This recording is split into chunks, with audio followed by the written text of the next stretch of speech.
আল্লাহ ছাড়া কেউ নাই আপনজন, বিশ্বাস করেন। আল্লাহ ছাড়া সত্যিকার অর্থে আপন বলতে কেউ নাই পৃথিবীতে। আমাদের একজন ছিলেন মুহাম্মদ সাল্লাল্লাহু আলাইহি ওয়াসাল্লাম, তিনি ইন্তেকাল করেছেন। মুহাম্মদ সাল্লাল্লাহু আলাইহি ওয়াসাল্লাম এমন মানুষ ছিলেন যে তিনি একটা বাগানে ঢুকেছেন, একটা উট দৌড়ে তার কাছে চলে এসেছে, এসে গায়ের সাথে বুকের সাথে গাটা লাগিয়ে রেখেছে। নবী সাল্লাল্লাহু আলাইহি ওয়াসাল্লাম আদর করছেন, হাদিস স্পষ্ট সহিহ, নবীজি আদর করছেন এবং বলছেন, জানো উটটা আমাকে কি অভিযোগ করলো? উটটা আমাকে তার মালিকের বিরুদ্ধে অভিযোগ করলো, তার মালিক তাকে কষ্ট দেয়।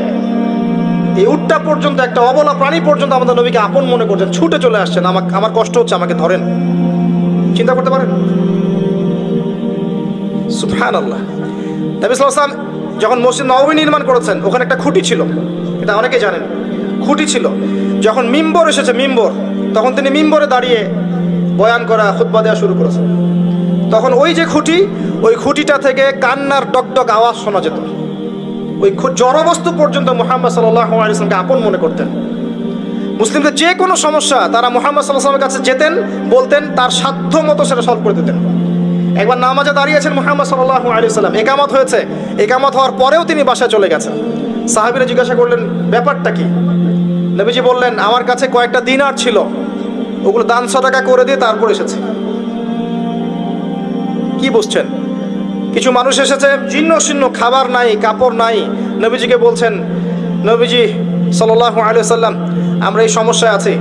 নবীজি দেখে এত মায়া লাগলো, চোখ দিয়ে দরদর করে পানি পড়তে লাগলো। তিনি সাহাবীদেরকে বললেন, হে সাহাবীরা, তোমাদের মাঝে কি দানশীলরা নেই? নিয়ে আসো, তোমাদের কাছে যা আছে নিয়ে আসো। সবাই কিছু কিছু করে আনা শুরু করলো। আস্তে আস্তে আস্তে আস্তে স্তূপ হয়ে গেল সম্পদের। এটা দেখে নবী সাল্লাল্লাহু আলাইহি ওয়াসাল্লাম হেসে ফেললেন। এটাই তো সেই হাদিস যে কেউ ভালো বেদা চালু করলে এটার হাসানা পাবে, এটাই সেই হাদিসটা। তো নবী সাল্লাল্লাহু আলাইহি ওয়াসাল্লামকে সাহাবীরা আপন মনে করেছেন।